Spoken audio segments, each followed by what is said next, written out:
Twongeye kubasuhuza mwe mudukurikiye bakunzi ba Frizone, wowe dukurikiye uri hirya no hino, waba urwaye turagusabira ku Mana ubashe kuba wakira. Niba ufite ibibazo bigiye bitandukanye turagusabira Imana kugira ngo ikomeze ibigufashemo kuba wabivamo amahoro.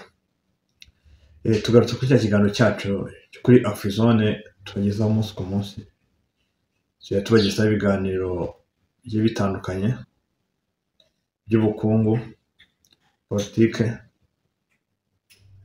n'igisirikare n'ibindi bifitanye isano nabyo. Turabishimiye kandi tubahaye ikaze. Muze kwibuka muri kiganiro cyo gutangira, muze kwibuka mu gerageza mushyiremo comment, barimo bagiye batanga comment kandi tukabona ni comment nziza zidufasha kugira ngo tumenye bimwe na bimwe mudasobanukiwe, tujye dufata umwanya nabyo tugire umwanya w'ibiganiro byabyo tubagezaho kugira ngo tubashe kugendana neza. Zira comment ziradufasha. Waba waragikunze ugakanda like ni byiza cyane, n'iyo subscribe ni ingenzi cyane, ariko bera cyane comment biradufasha kumenya uko mwakira ikiganiro cyacu tubagezaho buri munsi. Rero tubahe ikaze. Rero tugiye kugaruka kubera muri Ukraine, hagati ya Ukraine n'Uburusiya n'umuryango wa NATO. Maze iminsi itari myinshi mwumvishe telefone ya Olaf Scholz, chancellor w'Ubudage, uhamagaye Vladimir Putin w'Uburusiya amusaba ko yahagarika intambara irimo irabera muri Ukraine. Ahubwo icyo tuje kuganiraho cyane, wenda nibyo yaramuhamagaye baranavugana ko bahagarika, ariko ntabwo turi bujye muri byinshi, ahubwo tugiye kureba parametre zishobora gutuma iriya ntambara yahagarara. Ko buriya nubwo Olaf Scholz yasabye ko Vladimir Putin yahagarika iriya ntambara, ariko buriya hari ikintu kitatuma iriya ntambara ihagarika. Iriya ntambara irabura amezi 2 kugira ngo izuze imyaka 3. Intambara imaze imyaka myinshi. Wenda dusubiye inyuma gatoya, hari intambara igize guhuza Ubudage n'Uburusiya ku gihe cya Hitler. Icyo gihe Ubudage bwatsinzwe n'Abarusiya, Abarusiya nibo babutsinze. Bari bwarihaye byo gushoza intambara mu Burayi bwose,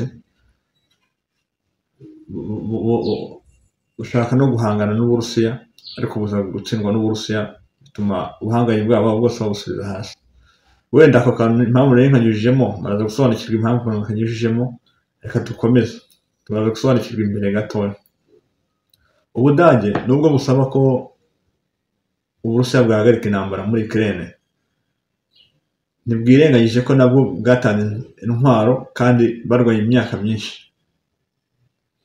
Ikindi cya kabiri, ntibirengagije ko Leta Zunze Ubumwe za Amerika arizo zatumye binjira muri iriya ntambara, ko Ubudage ntabwo bwari gutanga intwaro mu Burusiya. Barayibizi ko hari ama air defense system bagiye batanga bita IRIS-T, afite ubushobozi bwo guhangana n'ibitero byo mu kirere by'Abarusiya. Uko byarangiye ntekereza ko benshi mwabimenye, bagiye batanga ibifaro bya Leopard 2, ibifaro bavuga ko bitaraswa, ariko mu biganiro byatambutse nababwiye intwaro zarashije ibyo bifaro kuko byarashwe na drone bita Lancet. Tugarutse gato inyuma, buri Ubudage ntabwo ari byinshi igihugu cyahagarika Uburusiya mu ntambara kugira ngo intambara ihagarare, kuko buriya guca ku Budage ni uburyo kugira ngo base nkaho, kuko bararebye babona Biden mu marembera akazaganira na Putin, ko n'ubundi asigaje ukwezi kumwe muri kwa mbere abavuyeho hajyeho umusimbura Joe Biden. Ikindi cya kabiri barareba bavuga ati ibakora kuri Emmanuel Macron ntabwo ari bwumvikane, baramwereka Macron bamaze kubona ko ari indyarya ry'Uburusiya. N'ibiganiro byinshi bagiye bakora ntabwo yagiye abyizera. Barongera barahindukira barareba ku Bwongereza. Ubu Ubwongereza nawe ntabwo baganira. Ku Bwongereza we Uburusiya babara ko ari mu bihugu bibiri bya mbere by'abanzi batapfa no kuganira. Baravuga ati reka duce ku Badage, ko Abadage nibo bantu ba mbere, nicyo gihugu mu Burayi giteye imbere kurusha ibindi kandi kinakonsoma n'ibintu byinshi mu Burusiya. Baravuga ati reka duce ku Budage, nibura ntabwo bagerageje kuganira n'umuyobozi w'Ubudage, ariko nibura banaganira hari ikintu biri butange. Bajya kuganira ariko wenda nta kintu bifatika cyane bizatanga, ariko nibura hari umurongo bizafata yuko Uburusiya wenda bwafata icyemezo cyo guhagarika intambara, ariko akaba ari nk'umuyoboro mwiza bawucishijeho kugira ngo mu gihe Donald Trump atorwa, nibura process yo guhagarika intambara izaba yaratangiye, ko bazi neza ko Donald Trump aramutse atowe ibintu byose byaba birangiye. Intambara yahagarara nabi kandi igahagarara igitaraganya. Ihagaze igitaraganya bivuze ngo Uburusiya bishobora kuba ku bice bwari bufite byarangira inshuro nyinshi, bari abanya-Ukraine bari mu bihombo, kuko niba bafite ubutaka buri hejuru ya 20% bwo muri Ukraine bishobora kurangira bafashe nka 30 cyangwa 40. Intambara ikarangira igihugu gitwaye muri 1/2. Baravuga ati reka tugane baganire na Scholz w'Ubudage kugira ngo barebe ukuntu bahagarika iriya ntambara bicyoroshye.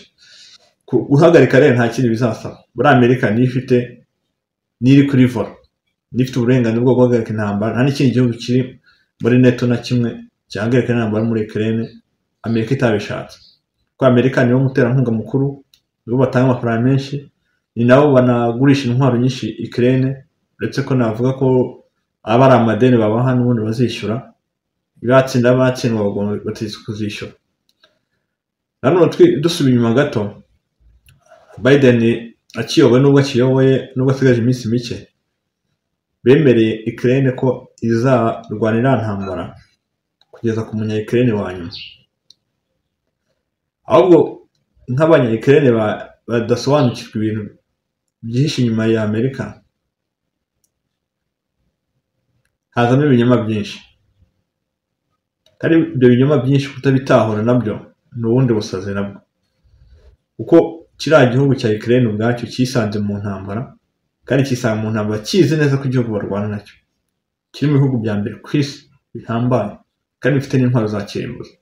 Kandi iki cya kabiri, Amerika ibintu ikora byose bibizi, irabizi ko itatsinda Uburusiya.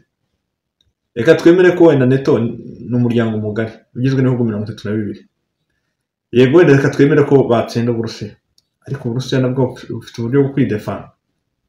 Defensive yawo barayifite, ni intwaro za kirimbuzi. Ntabwo rero watsinda igihugu gifite intwaro za kirimbuzi. Wakiya ko gitsinze nacyo kikoresha intwaro za kirimbuzi. Intwaro za kirimbuzi nta bwirinzi kuri isi buhari bwo kuzirinda. Nubwo Amerika igera ikabeshya ibindi bihugu by'umurayi ngo babaha umutaka wo kwirinda intwaro za kirimbuzi. Ntabwo intwaro za kirimbuzi zirindwa. Iyo mitaka bavuga se ni imitaka nyabaki, ntabwo bikunda, kuko za ntwaro za kirimbuzi aho zibera akaga naho bazirasa, air defense system akazisenyera mu kirere. Bya bintu basenye separatinga n'ubundi bikagenda mu mwuka, bikaba byakwangiza abaturage n'ibindi binyabuzima. Si ngombwa ko bugera ku butaka, naho byakuragera mu kirere gusa, byonyine ubwo ni uburozi bwakica abantu mu gihe gito.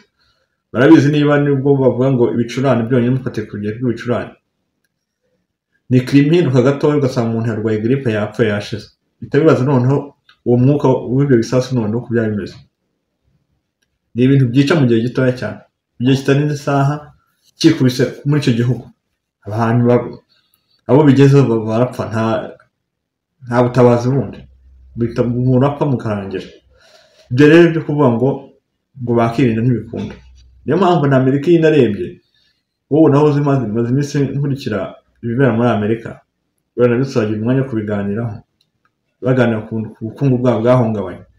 intwaro amafaranga menshi, imisoro barazamuye, ku muntu akodeshaga inzu y'ubucuruzi icyatanu cy'idolari ubu bigeze ku 5,000 by'idolari. Urumva ikikubyaho inshuro zirenze 3. Urumva rero naho bakikomeza mu ntambara nk'iyo bakayigumamo, Uburusiya burakora nibyo, kandi intambara barwana bayifitemo inyungu kurusha uko barwana nta nyungu bafite. Inyungu ya mbere Abarusiya bafite niyi, nayo babwiye muri iyi ntambara, kubinjiza mu ntambara bararwana umuhenerezo, batiteye kuvuga ngo barwanye imyaka myinshi, batiteye kuvuga ngo batakaje byinshi. Ibintu byinshi bihenze mu buzima bw'abaturage. Yego ejo bundi Amerika yatangaje ko hari umusesenguzi mu by'intambara hari muri Amerika watangaje ko Uburusiya burakoresha 40% y'ingengo y'imari y'igihugu mu mafaranga yinjiza. Nibyo buriya mu ntambara iyo urimo urarwana simbyemeza kandi sinabihakana, ariko icyo ndemera ni kimwe, iyo uri mu ntambara ikintu mureba kiri priorite cyane ni igisirikare. Yari mu bihe bidasanzwe ntabwo ari ibihe bisanzwe n'umuntu ugomba kurwana uko byanyura kose murengera ubusugire bw'igihugu cyanyu. Bivuze ngo hari ahantu Abarusiya inyungu ya mbere bazagiramo n'iyi, babonye bungutse ubundi butaka. Yego bapfushije ingabo nyinshi, bungutse ubundi butaka bunguka n'abaturage baburiho, ababonye n'izindi miliyoni nyinshi zindi zisanga ku z'Abarusiya. Nabo batakaza abasirikare benshi, ntabwo batakaza abasirikare kurenza abaturage baziyomeka kuri cya gice cya Ukraine. Ubutaka burenga 20% n'ubutaka bunini, kandi ntekereza ko bamaze no kubona burenze. Byongera gufata ziriya ntara zonyine nazo zirimo umutungo ubwazo ushobora kugarura amafaranga amaze gutakaza mu ntambara ya Ukraine. Kandi nanone ikindi cya kabiri kuri Ukraine buriya nubwo ikiri mu ntambara, ariko nanone bizayigora nyuma yo gutsindwa. Nubwo Zelensky yarimo bivugisha ngo ibamara guhagarika inguzanyo bahaga n'intwaro babahaga, ngo bazihutira gukora izi ntwaro ziri nucleaire, izi ntwaro za kirimbuzi, ntabwo byakunda kuko ziriya ntwaro ubundi kuzikora nazo zisaba ubushobozi. Ibyo bazikoramo ni ubutare bisaba kuyungurura, kandi kuyungururwa mu gihe gihagije, kuko bakoresha ubutare bwinshi kugira ngo utekereze ko intwaro za kirimbuzi zisaba ubushobozi.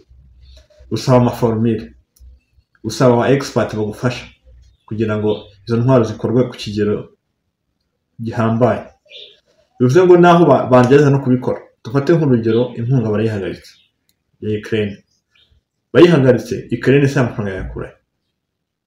Ubu bamaze iminsi bari mu ntambara, ntabwo bari mu bucuruzi, kandi intambara itwara menshi, kandi bari mu madeni. Bazajya gukora intwaro za kirimbuzi, bazasabwa abahanga, kandi nanone ntuzakora intwaro za kirimbuzi n'igisirikare uzaba ukeneye kugihemba. Bivuze ngo uzakugira mu guhemba igisirikare uhugiye no gukora izo ntwaro za kirimbuzi, birangiye nta kintu kimwe ugezeho. Kandi nanone Uburusiya ni igihugu cy'igihanganye, ntabwo bagikora intwaro za kirimbuzi, gifite ubutasi buri hejuru.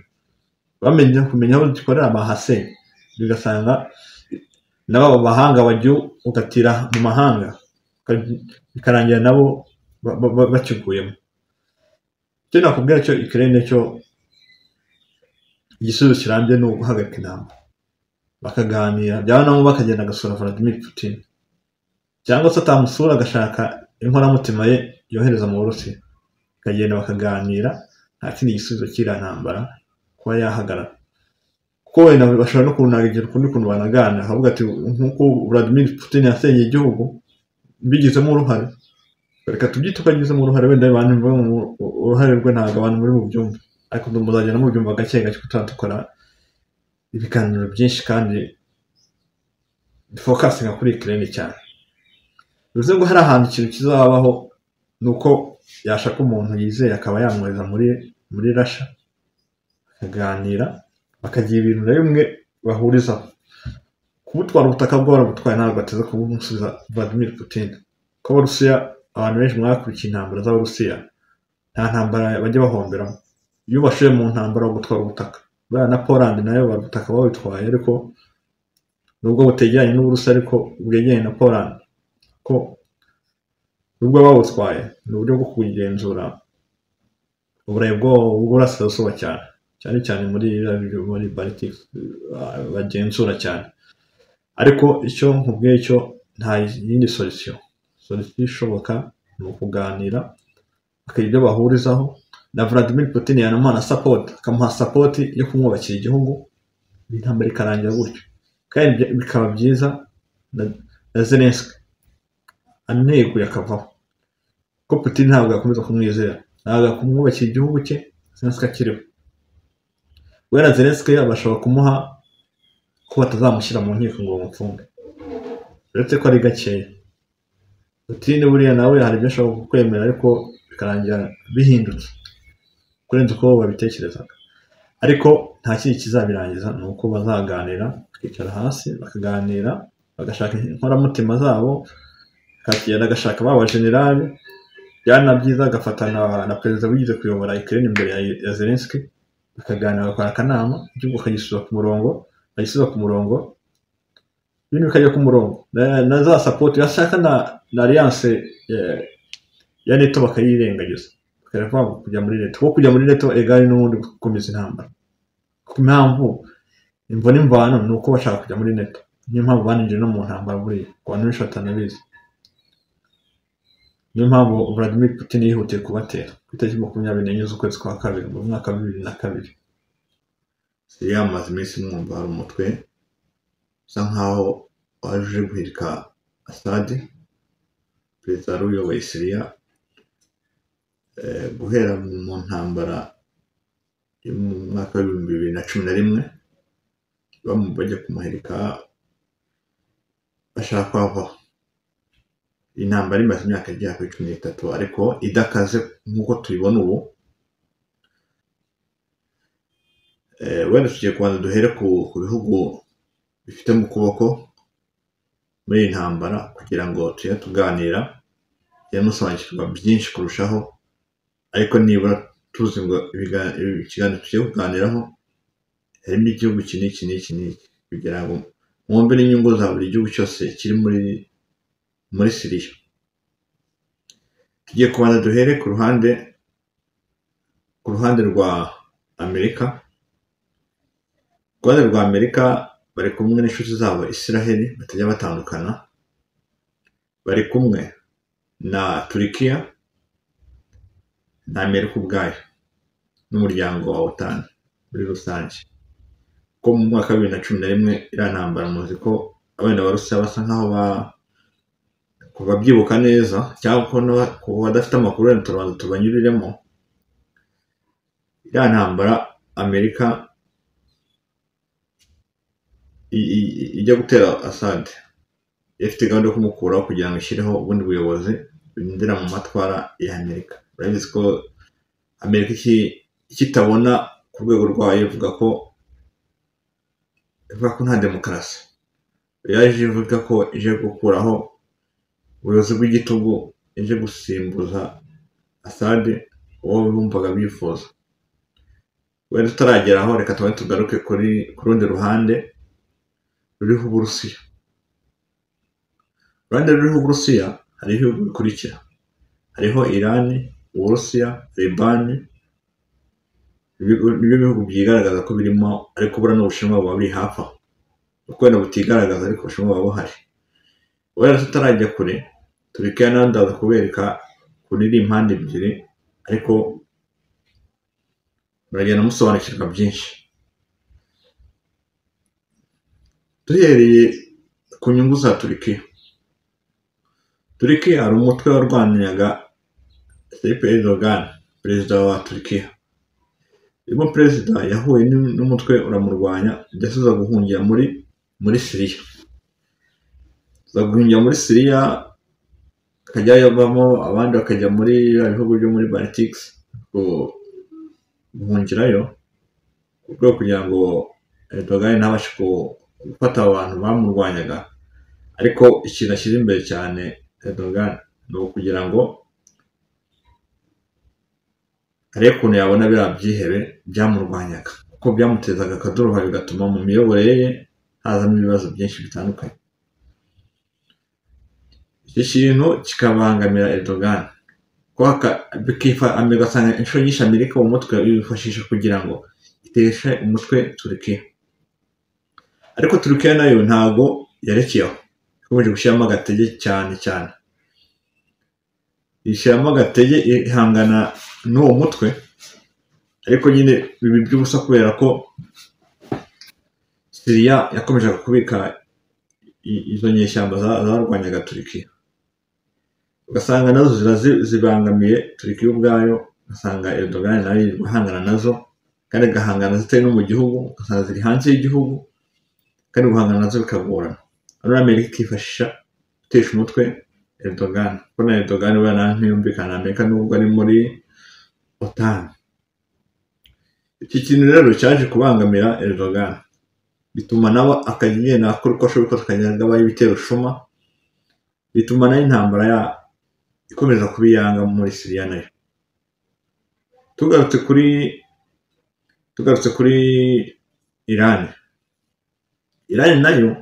nayo iharwanira amatwara yayo, ishaka ko hanini ibirwanira Iraq cyane kuruta ko yarwanira Syria, ariko kugira ngo igere kuri Iraq neza no kuri Syria, kugira ngo igere kuri Iraq neza yifashisha ko nibura yabona amahoro bibanje guhera muri Syria. Kuko muri Syria niho hantu hambere bameze nk'aho barimo hagati na hagati muri ziriya ntambara, kuko ahantu hose bishoboka, kandi barabizi neza ko hari ahantu Israel naho ihafite izindi mbaraga ubwazo.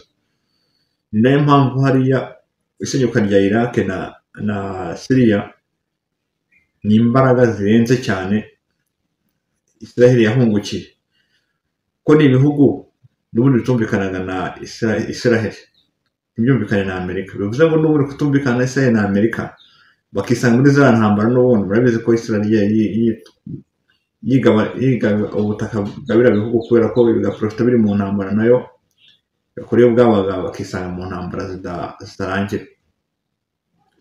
None iyo urebye hari ahantu ku ruhande rwa Israel ni ahantu heza cyane hayifasha kurindira umutekano wayo kure cyane y'ubutaka bwayo, irinda ko intambara yagira iwabo mu gihugu, ikifashisha biriya bihugu birimo intambara Iraq na Syria. Hari Iraq na Syria rero nanone hakaba ubutasi bunanone bwa Syria butajya bucogora, ugasanga nanone kandi kubera ko murabizi ko Israel nayo ubwayo ntiyorohewe,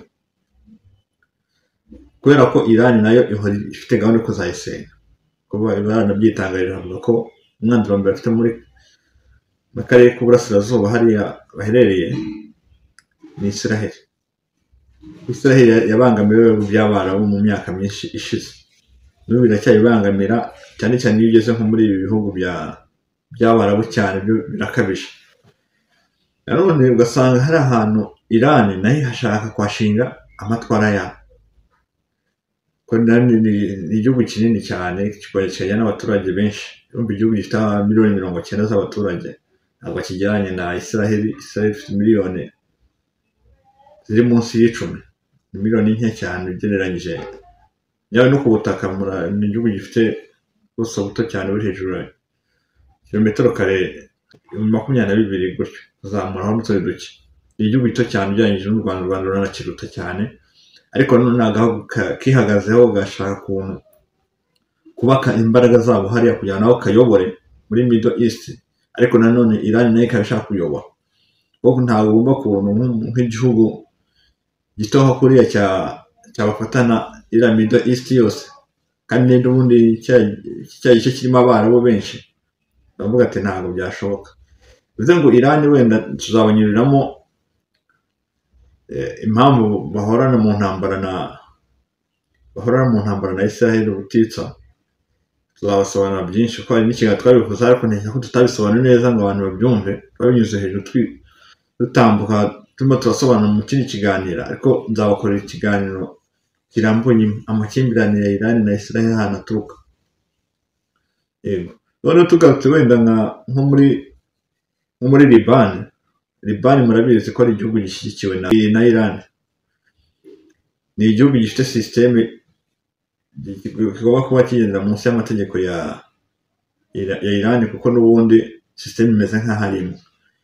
Hezbollah ihafite ingabo nyinshi zihora zirwana kuri Syria kugira ngo Syria itazajya mu maboko ya Israel. ko kujya mu maboko ya Israel egari ko Lebani nayo yabigenderamo. hari ahantu bakora iyo bwabaga kubona Hezbollah na Iran bakora iyo bwabaga cyane kugira ngo ari amatwara yo muri Syria kugira ngo atazatwarwa na Israel, kuko ayitwawe na Israel bivuze ngo bari abantu bose bari mu kaga, yaba Iran yari mu kaga, yaba Palestina yari mu kaga, yaba Liban yari mu kaga, kuko ni ibihugu byose bisa hari inshuti byose byunze ubumwe na Iran n'ibihugu by'abarabu muri rusange. Bivuze ngo none Israel yakigarura ubundi butaka bunini cyane uzatuma noneho hagira ijambo rikomeye cyane, bigatuma na Iran yahasenyukira, kuko murabizi ko Liban na Iran bikora ku mipaka ya Syria, na Israel nayo igakora ku mupaka wa Syria. Bivuze ngo hari ahantu Israel iramutse hafashe, bivuze ngo bya bihugu byose byari bihanganye na Israel byose byakisanga nabyo bicishijwe bugufi, bigatuma za mbaraga zabo zitakaza ubushobozi. Wenda tugarutse ku Burusiya buriya nabwo reka tubugarukeho. Hari gituma Uburusiya araba u Rwanda kandi ukumva ko butanahava. Uburusiya hari cyambere bafite military base yabo, ibintu bya gisirikare ugamije gukontorora hari mu burasirazuba bwo hagati kugira ngo birinde ko Amerika izahafata, kuko hafata egare kuba yabangamira iki Uburusiya, ikongera ikanabangamira na Turkiya. Buriya reka mbanyuriyemo akantu gatoya ku bijyanye n'ingaruka bari abantu bagira Amerika yashinze ibirindiro. Buriya hari Turkiya muri izi OTAN, kandi muri OTAN naho irimo, ntabwo kirimo nk'igice, ko ntabwo irimo yose, kuko ubwayo kwashyirwa ibirindiro bya Amerika ibiri mu mazi abiri. Baba gushaka kwivana muri OTAN byatuma bayishyiraho igitutu, ugasanga itakaje ubwigenge bwayo, yaba mu buryo bw'ubucuruzi ikabangamirwa, mu buryo bwo guhahirana n'abarabu bikagorana, kandi bashaka kungunga kugira nabo bagire igihugu gikomeye. Murabizi ko Turkiya nayo iri mu gihugu strategique cyane, kimeze nk'Ubushinwa mu buryo bwo gucuruza, kuko ni igihugu cyegereye inyanja, cyegereye ibihugu byo mu Burayi, cyegereye ibihugu muri Afurika, biroroshye cyane mu mihahirane. Urumva ari ahantu yahabangama cyane Amerika kugira ngo ibangamire Turkiya, ibangamire Iran, kubona buri Iran nubwo ikora ku mazi, ariko nanone yahashinze ibirindiro biragoye kugira ngo igire ijambo, kuko Iran yahita icisha make nanone, bigatuma nayo ijya munsi y'ibirenge bya Leta Zunze Ubumwe za Amerika. Bivuze ngo na bwa Burusiya ntibwaboneka ukuntu butabara Iran, kurumva abanyamerika baba babegereye. Hari Israel ihari, nacyo cyabaye nka base militaire y'abanyamerika, kongeraho Syria yabaye iya kabiri. Kuvuga ngo rero Iran rero nta handi hantu yaba ifite amaboko uretse kwitabaza imbaraga z'Ubushinwa, igihugu cyaba kiyegereye, kuko Uburusiya buri kure yayo. Byasaba ko Uburusiya bwajya buhahoza amato, kandi byasa nkaho byajya bigorana. Bashyira ubwato buhora bwiteguye kuzacakirana n'abanyamerika biragoye, kandi buri ubwato bukuraswa n'ibintu biba byoroshye kurusha bari ibirindiro byaba biri ku butaka. Ku birindiro by'ubutaka hari uburyo bwinshi uhungisha ibintu, ariko mu mazi bisaba ko uhungisha ibintu, ibikoresho bya gisirikare ukoresheje andi mato magenzi yayo. N'ahandi babangamirwa cyane, bigatuma na bwa Burusiya babutangatanga. Urumva bahugiye mu majyepfo yabo, niho hantu hari haragoranye gufata Turkiya no gufata Syria, bisa nkaho bubangamiye Uburusiya, ko ubu uri mu majyepfo, kandi mu majyepfo n'ubundi ikintu kiba kigezweho hariya ni ukubutangatanga Uburusiya kuburasa bikoroha, kuko kurasa uri muri Syria Uburusiya nabyo ni ibintu byoroshye. Uburusiya ni igihugu kinini cyane, miliyoni 17 n'imisago. Rero ugasanga urabizi ko n'Uburusiya nabwo butorohewe. Burasirazuba bwa Ukraine hari intambara ibahuje n'Uburusiya ubwabo, hari intambara itoroshye. Bivuze ngo rero hari ahantu nanone yaba ari mu kaga. Wajya mu majyaruguru yaho naho mu nyanja, abanyamerika baratangatanze. Urabizi ko abanyamerika bafite ibirindiro byinshi mu Burayi cyane cyane mu Budage. Aho hantu naho ni akandi kaga. Mu burengerazuba bw'Uburusiya baraba bafite, bongera mu burasirazuba bw'Uburusiya nabo barahari hafi ya Alaska. Aho hose abanyamerika baba batangatanze. Bivuze ngo rero gutakaza Syria nano ni ikindi gihombo gikomeye, byatuma none Amerika yisanzura cyane mu kubangamira Uburusiya nanone. Wenda tuzajya dusobanura ibintu byinshi uko bwitwa bukeye. Syria uretse ko ubu nawe yahungiye mu Burusiya, niho yibereye ubu tuvugana ubu, ariko icyo nje kubereka ni ikinyoma kiri muri uramutwe. Wenda habayeho guhirwa kwa Assad avaho, guverinoma yari iriho bisa nkaho bikomezanyije, ariko hari ikintu turi buganireho kandi tukanagitinda, ariko ntabwo ndi bugerageze kubatwara umwanya munini cyane, ariko uko ushoboye kose sobanura ibintu ku buryo byumvikana bidatwaye igihe kirekire. Ko batubwira ati tujya twakubita ibiganiro bigufi kugira ngo ko umwanya bari mutoya. Yego tubaha ikaze bakundi ba Frizone.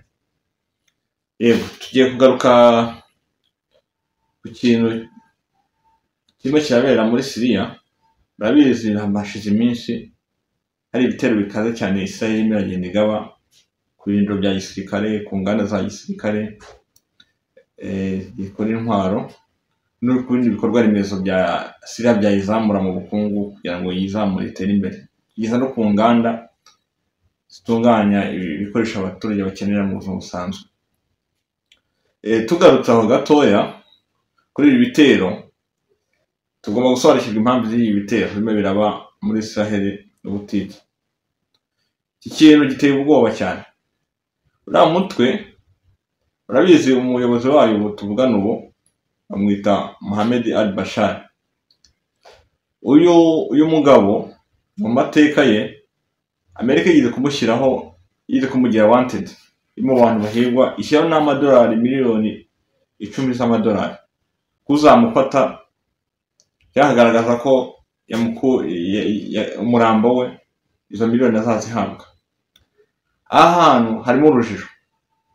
Niko umuntu yari ikihebe Amerika yashyize kuri front line y'abantu bagomba gufatwa, akaba noneho agarutse ari umuyobozi. Ibi kintu gisobanura ikintu gikomeye cyane.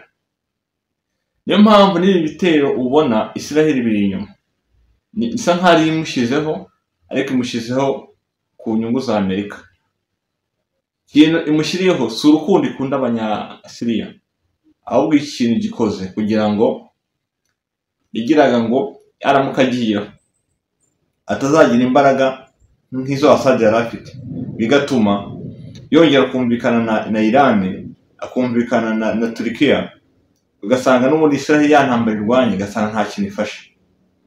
Iki kintu no kukigendamo gashya. Abantu benshi bagira ngo Assad yari ikihebe. Yego mu myaka 24 ashize ayobora, indi myaka 13 yamaze mu ntambara. Muri iyo myaka 16 yamaze mu ntambara. Biriya bintu nta kintu bibi na Amerika ibintu ikora isa nkaho ari kuvangavanga abantu, ni ukugira ngo yirinde ko ibihugu byunga ubumwe. Abantu benshi ntabwo bajya bisobanukirwa, hari igihe abantu bajya kwita muri comment bakavuga ibintu byabo, nabo bafite uburenganzira, buri wese afite uburenganzira bwo gutanga comment hasi aho ukuntu yumva ibintu mu buryo bwe. Natwe tuzabwira uko dukurikije uko twasesenguye ibintu uko tubibona.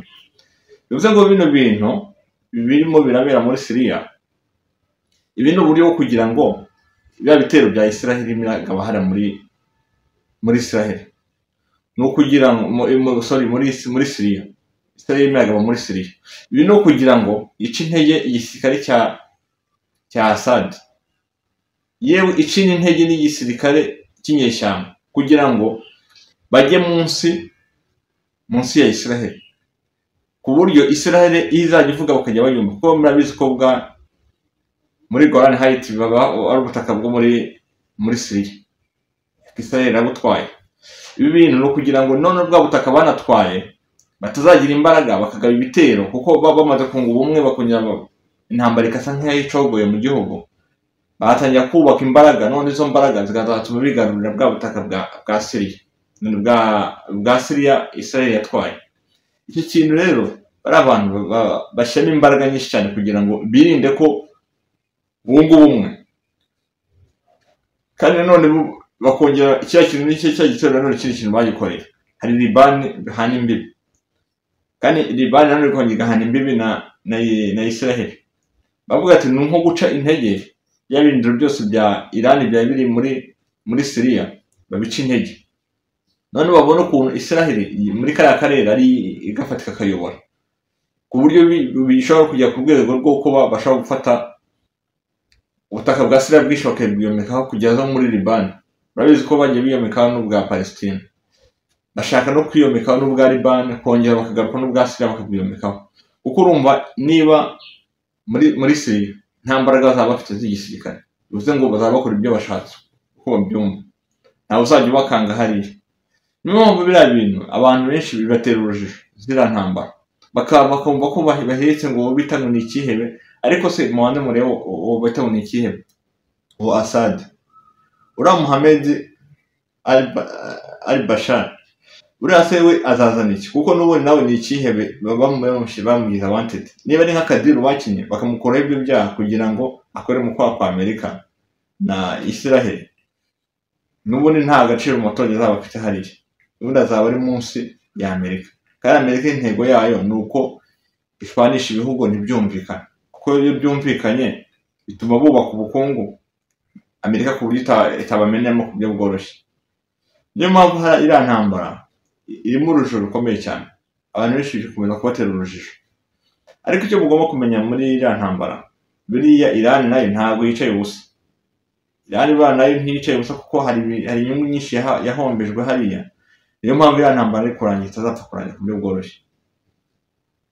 Nubwo ubona Turkiya imeze nk'aho yagambaniye Iran, gambanira ku ruhande rumwe, Turkiya yarebaga inyungu zayo ku ruhande rwayo, ariko n'ubundi ntibikuzakuraho ko Turkiya hari igihe ishobora kuzunga ubumwe na Iran, bakongera bagasubizaho Syria, bakongera bakayiha imbaraga.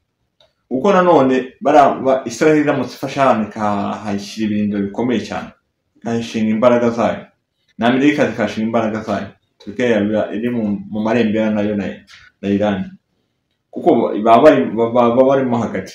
Kuko urabizi ko Turkiya nubwo iba muri OTAN, ariko nayo ubwayo ifite ikibazo cy'uko hari inyungu nyinshi badasangira, bakaba basangira muri OTAN. Ubu urabizi hari indege batabaha nka F-35, kandi igihugu kiri muri NATO, ariko bashobora kuziha Israel. Hari ibindi nko mu bumwe bw'Uburayi, ntago Turkiya ibamo, barayiheza ko bavuga ko ni igihugu kiri muri Middle East, ariko nanone gitandukanye Aziya n'Uburayi. Bashobora kuba Abarusiya bashobora kuba bameneramo bakabangamira inyungu z'ubukungu bw'Uburayi ndetse n'iza NATO muri rusange. Ariko icyo mugomba kumenya ni kimwe, ibi bintu birimo birabera muri Syria ntabwo uzajya kurwa ngo birimo birabera muri Iraq, kuko ziranyeshyamba zirimo basa nkaho guverinoma ya Syria, nubwo wenda perezida yagiye, barimo bagenda begerana, bagenda bahuza ibintu bigoye, ibyo batumvikana bakagenda babinoza kugira ngo igihugu kizongere kiyubake. Ariko none kwiyubaka kwabo ntabwo bizashimisha Amerika na Israel. Israel n'ubundi wenda Turkiya izabyungukiramo, kuko zanyeshyamba bazazifata ku buryo bworoshye, aho zagiye zihungira ku buryo bworoshye. Noneho guverinoma nshya ibasha kumvikana na Recep Erdogan wa Turkiya, bitume igihugu noneho kigira imbaraga ziri hejuru cyane. Ariko nanone bizaba imbogamizi cyane kuri Amerika, ko Amerika urabizi yihanganiye cyane cyane n'Uburusiya nk'ibihugu bibiri by'ibihanganye ku isi bivuga ari kwijyana. Ari ahantu rero hari urugamba narwo rutoroshye, kuko ntubone Uburusiya bwavuyemo.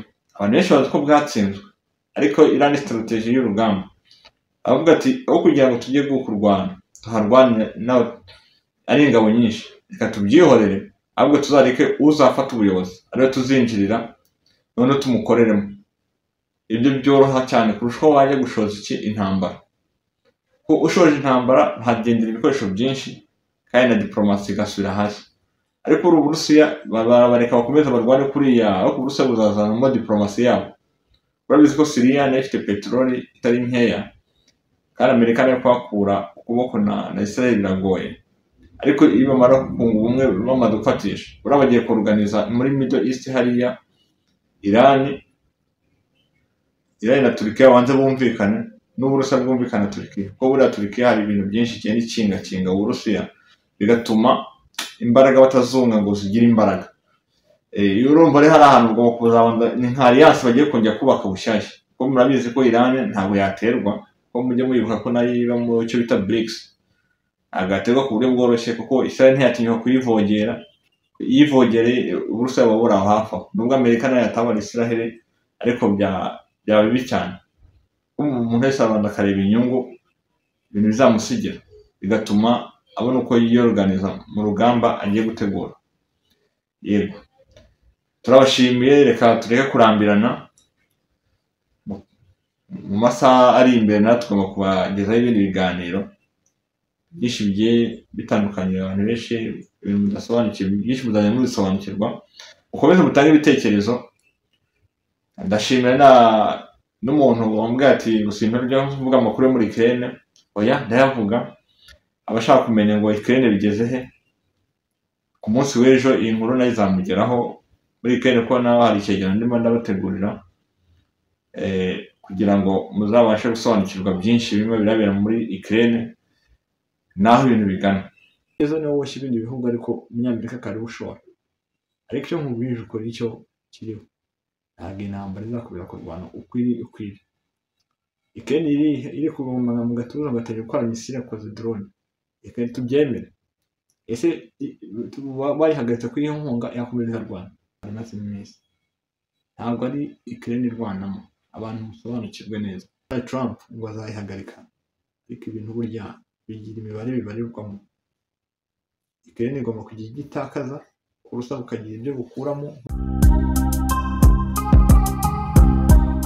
Gusa ikintu mugomba kumenya cyo kuri iki gitero giherutse kuba cya Ukraine, hari n'indi nkunga Joe Biden nawe arimo arapangira Ukraine. Mwumvise ko na Ukraine ubwayo nayo imaze kugira ubushobozi bwo kwikorera misile zitubukana n'amadrone. Zelensky nawe yahoze abyitangariza ubwe ku bitangazamakuru byo mu burengerazuba bw'isi, ababwira ko bamaze kujya ku rwego rwo gukora misile zifite ubukana buri hejuru, ko bamaze kudekara ko bamaze gukora misile zirenga 100, kandi n'izambere zatangiye kugera mu murongo w'urugamba. Turongera tuganire ku kintu kijyanye n'ingabo za Korea y'Amajyaruguru zagiye kwifatanya n'iz'Uburusiya. Reka mbabwize ukuri, iriya ntambara irimo ibihuha byinshi. Rwose namwe nimo murebe iyi ntambara igiye kumara imyaka 3. Abantu benshi bavuga ngo Uburusiya ngo bwatsinzwe, ngo bumaze igihe kinini mu ntambara. Ariko se reka twigarukire hafi aho mu ntambara ya bugufi. Mu ntambara yabaye muri 2003, Amerika igaba igitero muri Iraq. Yamaze igihe kingana iki? Tuvugana ubu Amerika iracyafite ingabo, nubwo hari izo yakuye, ariko hari n'izindi gifite. Mu mwaka wa 2003 bibaye imyaka 21 intambara ikomeye muri Iraq itararangira. Cya kabiri, murebe intambara mu Taliban. Iyi ntambara mu mwaka wa 2001. Ejo bundi ku ngoma ya Donald Trump agiye gusoza manda ko sibwo yarangiye. Iyo myaka yonyine ingana iki? Reka twigarukire mu Burusiya. Baravuga ngo imyaka 3 ngo intambara irarangiye. Ntabwo irambye ukurikije ubukana iyi ntambara ifite, n'ikoranabuhanga ririmo n'ibihugu bihahuriye. Mwibuke neza mu ntambara z'Abanyamerika bagiye barwana, Uburusiya bwabagamo gake cyane. Iyo babasha kugaragaramo byeruye niyo muri Syria bashatse gushyira Assad hasi, basanga Uburusiya nabwo bwakaniye, usanga bafite amato, bafite indege mu kirere, ibintu bicika. Ariko mu Batalibani Amerika yarwanaga nabo bishyize hamwe n'Abafaransa n'Abongereza, ya ntambara bayirwanya ari ibihugu byinshi byo muri NATO. Mwemera ko Amerika ifite ubukungu buteye imbere? Yego, ifite ubukungu buteye imbere, simbihakana. Ariko umuntu wibeshya ku Burusiya, niba ko igihugu cya gatanu ku isi se, Amerika bakavuga ko ari iya mbere, uretse ko Ubushinwa nabo burimo buragenda bicaho. Ese niba kuko ari igihugu gifite ubukungu buteye imbere, ko bwarwaye intambara, reka twite ko ari igihe kirekire, kuko nubwo ari igihe kirekire ariko nanone yagendaga gake. Ariko mwibuke ko muri Ukraine irihuta cyane, ni intambara yihuta, intambara irimo ikoranabuhanga riteye imbere. Abantu rero mwibeshya mukavuga ngo Amerika, ngo OTAN, ngo Uburusiya muri igihugu gikomeye. Ntabwo bambwira ngo igihugu kirwana imyaka 3 barekura amabombe, biruka bazana indege za rutura ruhutitsa, bavangamo drone. Ariko mu ntambara ya Afghanistan nta drone yazagamo, bakoreshaga yabaga ari urugamba rwo ku butaka, habaho nk'indege igakubita igitero, ikari nta mbushi ikora gusa. Ariko muri Ukraine hariyo urugamba ruteye ubwoba. Muri Kursk aho mu Burusiya bavuga ngo hari intambara imaze iminsi, ntabwo ari Ukraine irwanamo. Abantu musobanukirwe neza, ni ingabo za OTAN zirimo hariya, n'iza Ukraine nkeya, inyinshi ni za OTAN. Si rimwe si kabiri Abarusiya babafatira ku mirongo y'urugamba. Abantu benshi ntabwo basobanukirwa ibintu. Twe twumva ibitangazamakuru, BBC, Al Jazeera, ubundi yakujya gikorera mu burasirazuba bwo hagati, ariko nayo yabaye iy'Abanyamerika, isigaye yikunda cyane, nayo isigaye iri kuri kote y'amafaranga cyane kurusha uko yakora kinyamwuga. Uzasanga France 24 nayo yivugira amakuru mu buryo bwayo, n'ibyo bitangazamakuru byo mu burengerazuba. Ariko icyo nshaka kubereka ni kimwe: Uburusiya burakomeye. Sisiteme y'aba Banyaburayi n'aba Banyamerika, sisiteme yabo bakoresha propaganda cyane, bakabona bagiye gutsindwa bakajijisha amahanga, bakabumvisha ko igihugu kirimo kiratsindwa. Bose Uburusiya niba ko bugiye gutsindwa, nuko abantu babivuga, kuba atarisubiza ubutaka Abanya-Ukraine. OTAN hari ko itageze ngo ibafashe, ariko nyine hari impamvu itarimo irabafasha ngo batsinde Uburusiya. Bazi neza ko Uburusiya budakina, biba bishyize ku rundi rwego, bakisanga bari mu mazi abiri, kuko uru rugamba ni injyanamuntu rwo muri Ukraine. Wenda hari amakuru menshi batagaragaza, kubera ko izi mbuga tunyuzaho aya makuru tuyanyujijeho baduhana ngo tugaragaze ukuri kose. Niyo mpamvu twirinda amavideo, twihangane. Hari uburyo bundi tuzajya tubanyuzaho amavideo, ariko mu buryo bwa link, ntabwo tuzayibaha ku buryo bwa YouTube. Ku YouTube ifite ukuntu nayo iguhana. Yego aba ari imbuga dukoreraho tukabagezaho ibiganiro nk'ibi, ariko iyo tugeze ku mavideo tugenda gake, kuko tukweretse ukuri kose. Ibyo wumva mu bitangazamakuru byo muri burengerazuba bw'isi wabavaho. Ababwira ngo mutabavaho, bafite imbuga zabo, ushyizeho inkuru ririyo bakayikwereka yose uko yakabaye. Urubuga tuzinyuzaho mu gitondo byabyuka byabyaye ibindi. None icyo ushaka kujya mbereka hano hantu, kugira musobanukirwe ibintu bibera muri Ukraine. Ubu muri Kursk hari intambara n'ikarabutaka, ko barimo bararwana mu myobo, bakarwana mu mashyamba. Urumva intambara imeze gutya iragoye kuyirwana, ni nko kurwana nk'ibyihebe. Reka rero twigarukire kuri Majyaruguru. Koreya y'Amajyaruguru ntabwo ari igihugu cyaje gufasha Uburusiya, kuko Uburusiya nta kintu bubuze. Uburusiya bufite miliyoni hafi n'igice irenga y'ingabo, barateganya no kuzajya miliyoni 3 mu myaka iri imbere. None so ubu Koreya y'Amajyaruguru igiye kuzana iyi sisiteme, uko Koreya y'Amajyaruguru murabizi ko igihugu kigiye kirwana mu ntambara nyinshi cyane tuzi hano ku isi. Uretse kumva ngo ni ibihugu bibiri byigabanyije muri ba Koreya y'Amajyepfo n'iy'Amajyaruguru. Ab'iy'Amajyepfo ab'iy'Amajyaruguru nta n'imwe yigeze ijya mu ntambara iri official ngo bakwereke ko barwanye. Abantu rero bibwira ngo ahubwo buri kintu Putin abaje gukora hari abantu benshi mudasobanukiwe. Putin abazanye ziriya ngabo za Koreya y'Amajyaruguru abanza abigisha icyo bita ikibuga cy'intambara, abigishe kurwana. Nicyo kintu abaje kubafasha hariya, abaje kubaha imyitozo, ntabwo abaje kuvuga ngo baje kumuha support. Yego nayo ni support kuko bamara kubimenya nabo bazakura ubundi bumenyi, ariko n'abamuha umusada nibyo. Ariko ahanini Koreya y'Amajyaruguru intego yayo ku Burusiya ni uko Uburusiya bushaka kuyifasha kugira ngo ibatoze kurwana.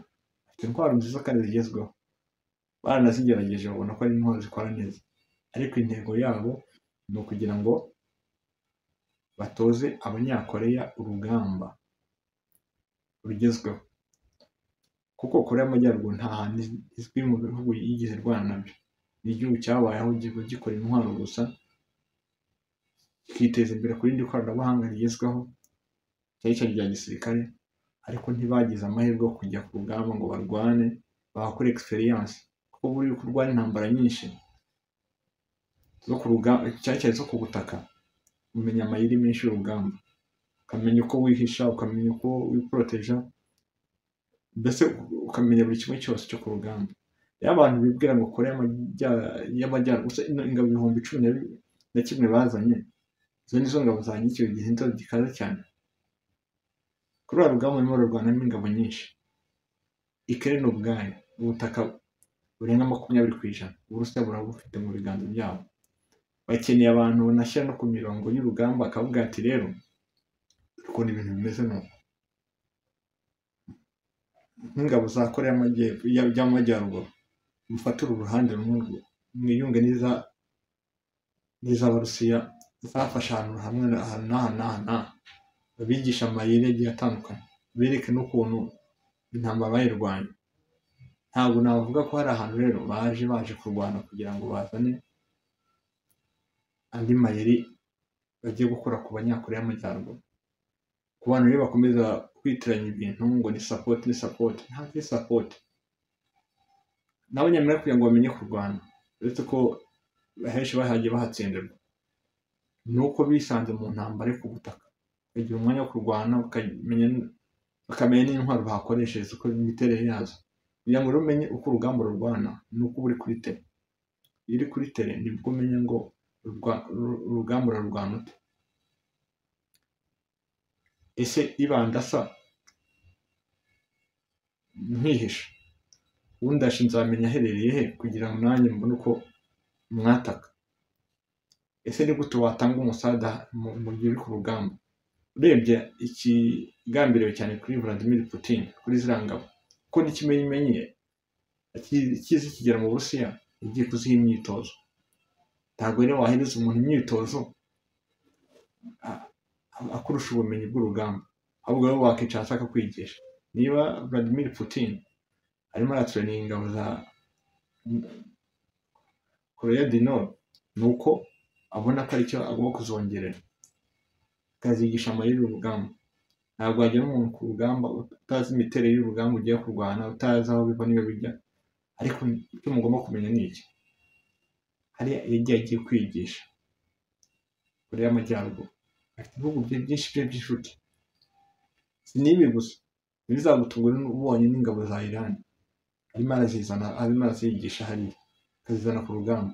Ubu naho ubona azizanye, ni naho bazavuga ngo Vladimir Putin Iran igiye kumuha support. Cyangwa se tubirebere mu minsi ishize ngo drone z'Abanya-Iran ngo zitahaba ngo Uburusiya ngo bwatsindwa. Ariko igihugu gifite intwaro 1/2 kizifitwe ku isi yose, intwaro zigezweho, igihugu gifite amantimisile ahambaye arinda ibirere byabo, akarinda. Ariko abantu ngo turibeshye cyane, tujye tujya kure. Wenda reka ntandukiraho gatoya twiganira ibindi kugira ngo tujye twanariza ibintu tunabihuza. tuzi neza ko muri Ukraine haje ubwirinzi bitaga Patriot.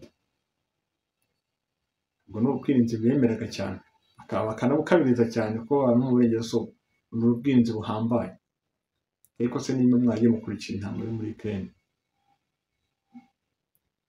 iriya Patriot izazaga zamaraga kabiri batazirashe, haza za Javelin zahanurwa indege z'Abarusiya barazikabiriza cyane ngo bazimaze. Izo za Javelin zari zigikora.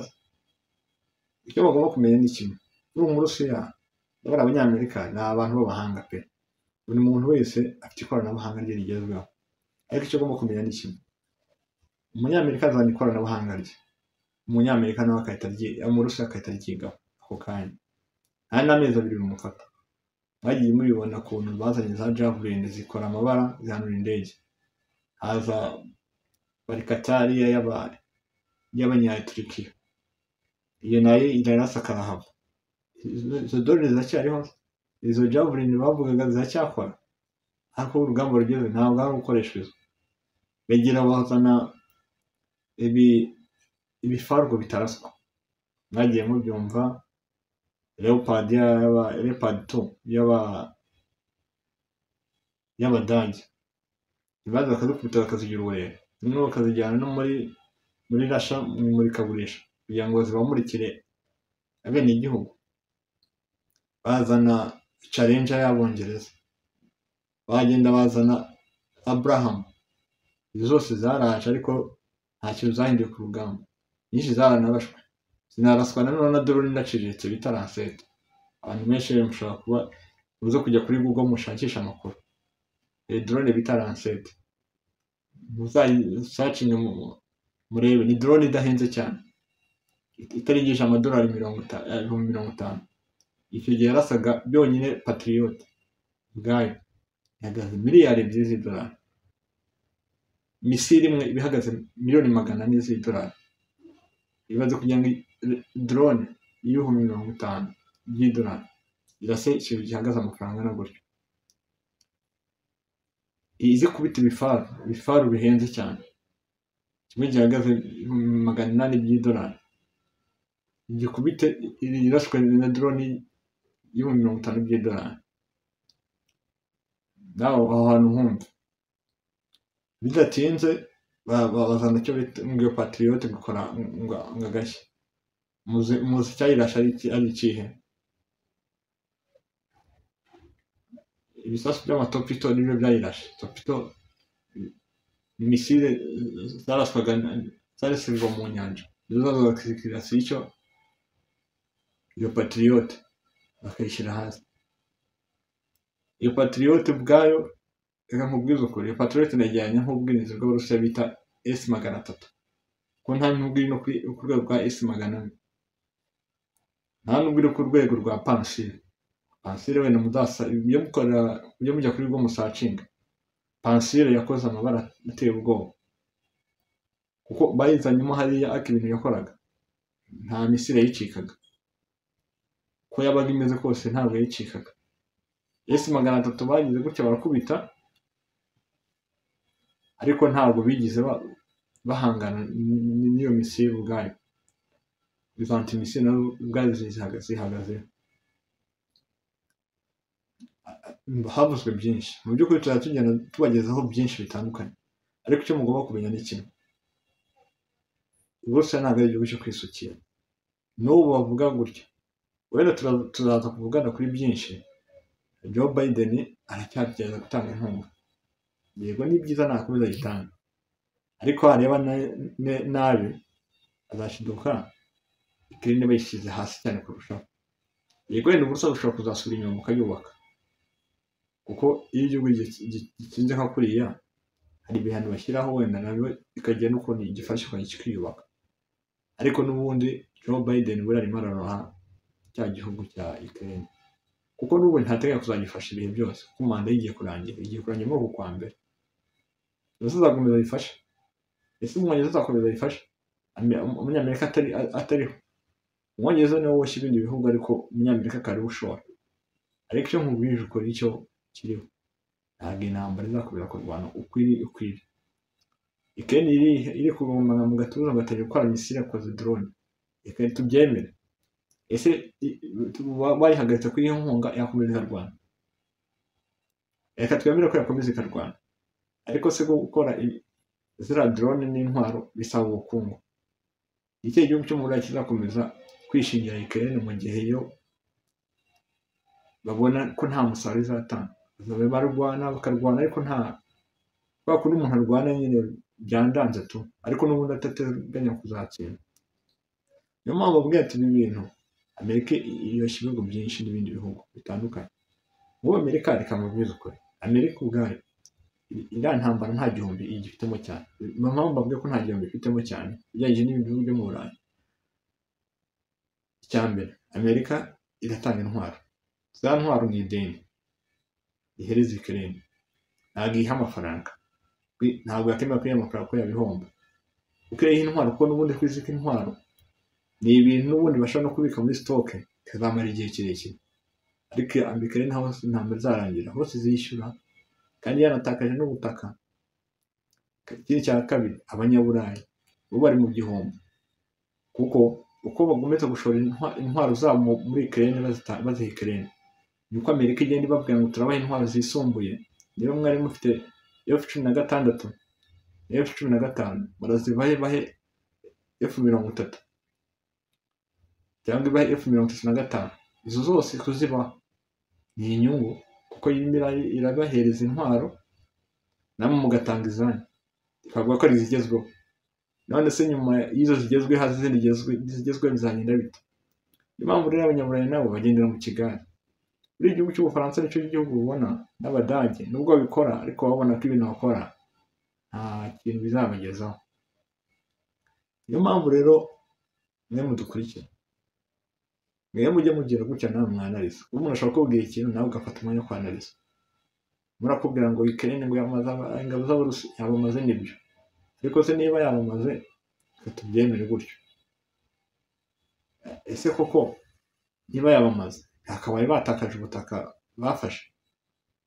Kandi na biriya byo kuvuga ngo Ukraine si ukuvuga ko Uburusiya bwananiwe kuhakura ku butaka bwabo. Hari imibare myinshi babara, baravuga ati twebwe tuzuye intwaro zikakaye twakangiza byinshi, kuko bararwanira ahantu hari hasanzwe hatuye abantu nubwo atari benshi. Bararwanira ahantu hari ibinyabuzima ibindi by'ibisimba iki, ariko ntabwo barwana intambara y'inkundura. Icyo gihe ikintu bakora intambara itwara gake, bakajya bafata abasirikare benshi icyarimwe batiriwe barasa amasasu menshi. Niyo mpamvu iriya ntambara ahigana, wenda nubwo bavuga ngo Donald Trump ngo azayihagarika, ariko ibintu burya bigira imibare bibarirwamo. Ukraine igomba kugira ibyo itakaza, Uburusiya bukagira ibyo bukuramo nk'uko bwatakaje, ariko Ukraine igafite ukuntu nyuma y'intambara izabaho. Ntabwo izajya muri NATO, kuko nabwo kujya muri NATO egari kurimbuka kwa Russia. Ntabwo Uburusiya buzemera guhara Ukraine yose. Nawe wasigara na metero 5 ntabwo bazemera. Bazemera babe mu ntambara y'igihe kirekire, ariko bazi ko intambara y'igihe kirekire barwanya ariko ifite uko izarangira, kandi ikarangira igihugu cy'Uburusiya gifite ubusugire ntavogerwa, kandi banafite n'amahirwe menshi yo gucuruza. Ndababwiye ko ikiganiro cyabanje mbere y'iki bize kubabwira ko Uburusiya ahantu bafitiye inyungu mu buryo bubiri. Bafite inyungu mu buryo bwo kunguka ubutaka, bafite inyungu mu buryo bwo kunguka gukora ku nyanja y'umukara icyarimwe no kuri ya Mediterane batiriwe bigora. Kuko nk'ubu Uburusiya bagiye bafata ibintu by'ubukungu, kubera ko imiterere y'igihugu cy'Uburusiya ahantu ifite hagari hisanzuye mu majyaruguru y'Uburusiya ku nyanja ya Pacifique. Hari ahantu rero bisa nk'ibigoye nk'Uburusiya, ko kugira ngo izajye gucuruza mu Burayi no muri Afurika biragoye, ariko yaciye ku nyanja ya Mediterane biroroshye. Kubera ibihugu byo mu majyepfo y'Uburayi bukira uburengerazuba bari ibihugu bisa nk'ibiteye imbere kandi bifite amafaranga biri mu majyaruguru ya Afurika. Rero kunyura muri Mediterane urugendo ruba rugufi, aho guca muri Pacifique bifata urugendo rurerure kuko ni injyana ngari cyane, ugenda ukananirwa ugakora urugendo rurerure kugira ngo uzageze ibicuruzwa muri za South Africa, uzamuka byo mu majyaruguru ya Afurika biragoye, ariko iyo baciye mu majyaruguru ya Afurika urugendo ruba rugufi, ko Afurika isa nk'aho ari umugabane mutoya ugereranyije no guca mu nyanja ya Pacifique. Mediterane iri hagati y'Uburayi na Afurika kuhagera biroroshye, no kugera mu burasirazuba bwo hagati biroroshye bitiriwe bibagora. Urumva rero kwica mu majyaruguru yabo bisa nk'aho bakora urugendo rurerure, birabavuna cyane. Niyo mpamvu rero n'Uburusiya aho hantu bwahungukiye. Ukraine yitwaye nabi ntiyakumva, ariko mu Rusiya rwanya intambara irimo inyungu nanone. Avuga ati okay, abantu n'ubwo batatwumva hari ikintu giye gutuma batwumva noneho. Tugiye kubatwara ubutaka bwabo buri strategique, kuko buriya butaka bwabo burimo amabuye y'agaciro, burimo peteroli, harimo amabuye y'agaciro menshi cyane, harimo ubukungu buhambaye. Niho habaga ubuhinzi buteye imbere bw'ibyo bahingaga byavuga mu Burayi.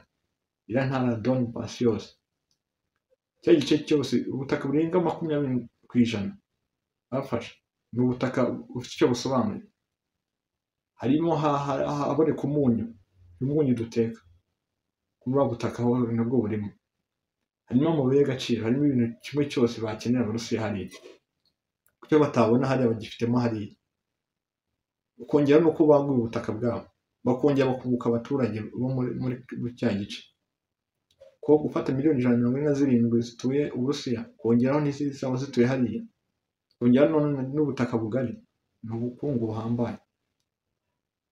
Reka dusoreze hano, aho gutaha bivuga gukora subscribe kuri Afrizone, comment, like, share, mubyibuke kugira ngo tugendane neza, ko comment zanyu iyo muzishyizemo ngiro n'umwanya wo kuzigarukaho, kuko mutumva mukansobanuza, tukanganirana, tugafashanya mu buryo bwose bushoboka. Ndabashimiye, mugire ibihe byiza, naho gutaha.